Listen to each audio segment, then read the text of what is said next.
that structure as much as you can for variety of reasons, but being able to reel off very quickly, what is it you know to be true? What's the problem you're solving? How do you solve it? What results you generate can have a massive impact on how you talk about things, how you market, how you talk about a brand. It's really a powerful feature, a real powerful structure to use.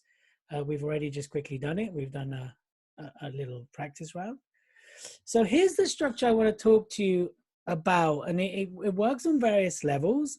This is used for pitching. It's used for other scenarios besides rising investment, but it's really a great structure, and you can again expand it or you can shrink it according to what you need. And I'm going to talk you through the different layers of it. And don't worry, you won't have to practice this one because this is designed to be a fairly big-ish structure. So let's assume you introduce yourself. Hi, my name's Elliot, blah, blah, blah, right? Step number one is very quickly, this is what's very different with the structure, is you're very quickly addressing the problem that you're going to be talking about, the pain it causes, but equally, right, if you want to hook people in, what is the opportunity that that problem and pain is creating in the market space, right?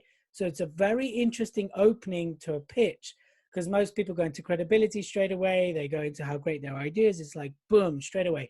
The problem we're addressing is this. The pain that's causing is this. But here's the opportunity that stems from it in the marketplace. The second level of that is very quickly, what is that solution to address that opportunity?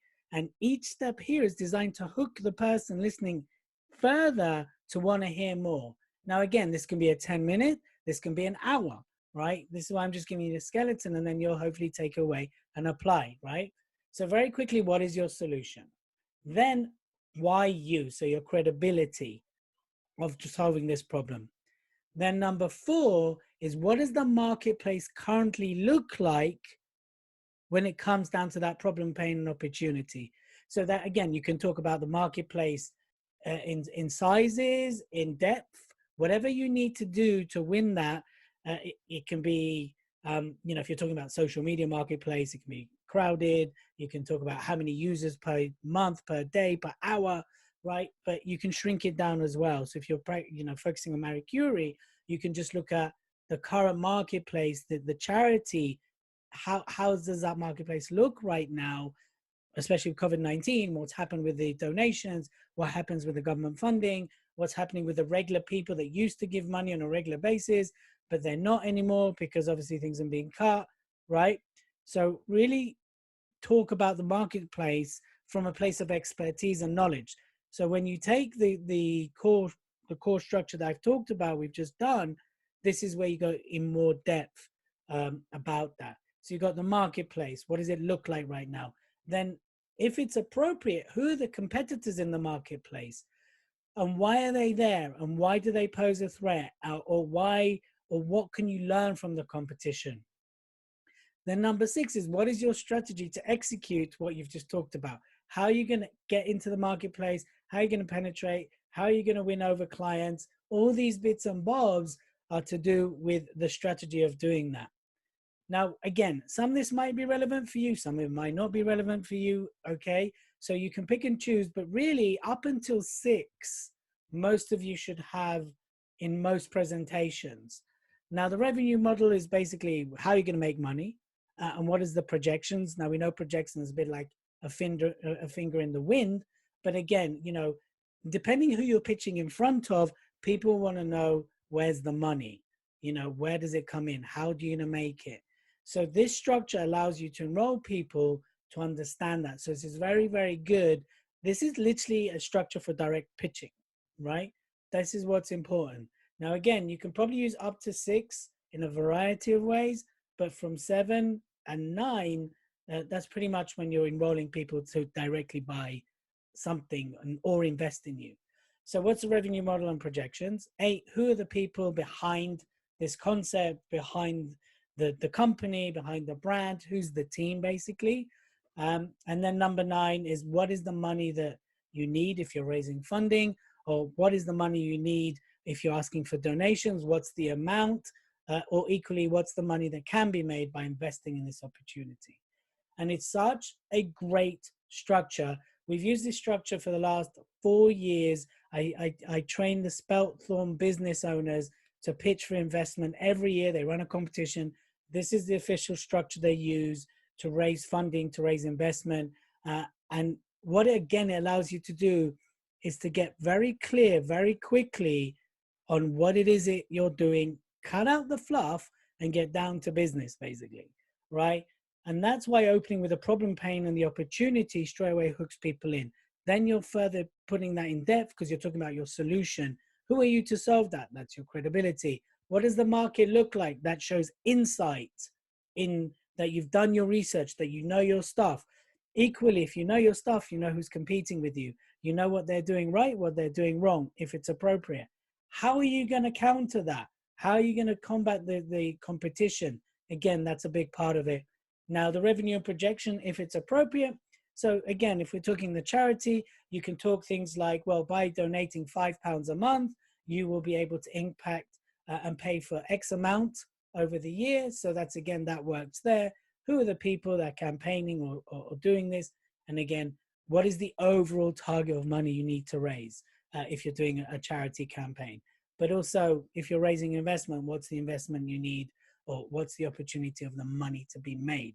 So this is why I love this structure so much, because when it's done properly, again, when we teach this in Spelthorne here in Surrey, crazy sunny Surrey, actually people get down to the core of what they want very quickly within 5 to 10 minutes. It can be an hour presentation. It doesn't need to be. When you know what you're talking about, it can be done clearly and succinctly and straight to the point. This pitching structure can be used for investment, to get speaking gigs, believe it or not, for partnerships, to raise your profile, to get sponsors, even to get high-end clients. And that's what you can use this structure for. Before I move on and start wrapping this section up, does anybody have any questions they want to ask? Put them in the chat before I move on. Any questions?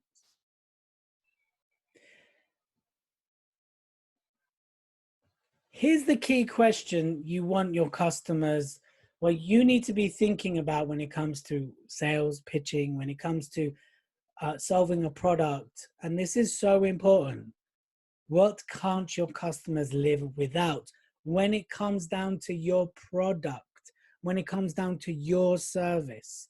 Because the companies that embed themselves in people's lives are the companies that last. They're the companies that dominate.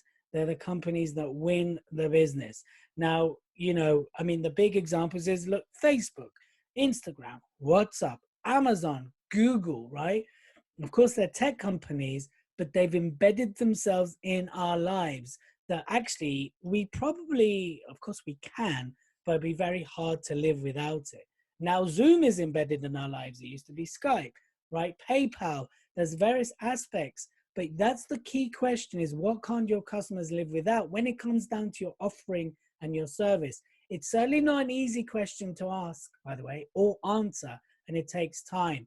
That was a pivoting moment when it came down to Shazam, for those who know Shazam, that they were looking to pitch and raise money. And then one of their mentors said to them, what is the one thing that your customer can't live without when it comes to Shazam? And the answer they came out with, the reason they can't live without us is because we will give them the answer to who is that song by. And that's how originally Shazam embedded themselves.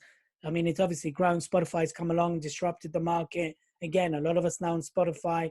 But that's how Shazam actually rose. And actually, they pitched to iTunes, become a great joint venture, because what happened was Shazam would recognize the tune and then recommend it on iTunes to be bought. And it helped bring $300 million in 1 year to iTunes in payments. So if you can really knuckle down, and as I said, it's not an easy question to answer, what can't your customer live without when it comes to your offering or your service? You'll be halfway in there to be able to pitch your brand, your company, your business, and your product effectively and actually have longevity to what is it you do and you want to do. It's very, very powerful question to ask. When it comes to pitching and selling, you want to hook people, you want to put them off, right? Not everybody's going to be a customer. You don't have to please everybody, right?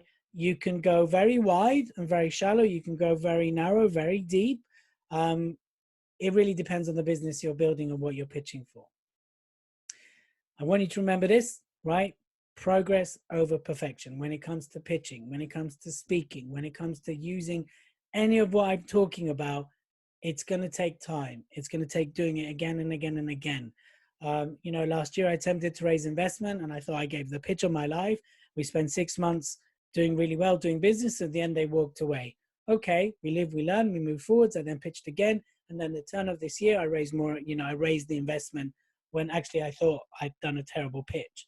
So it is progress over perfection. It is about doing it again and again. It is about getting off your bum and do it continuously, right? For you to get that. If you're going to get stuck on everything being perfect, everything being, exactly how you mean it to be, you'll never move. So it is all about progress over perfection.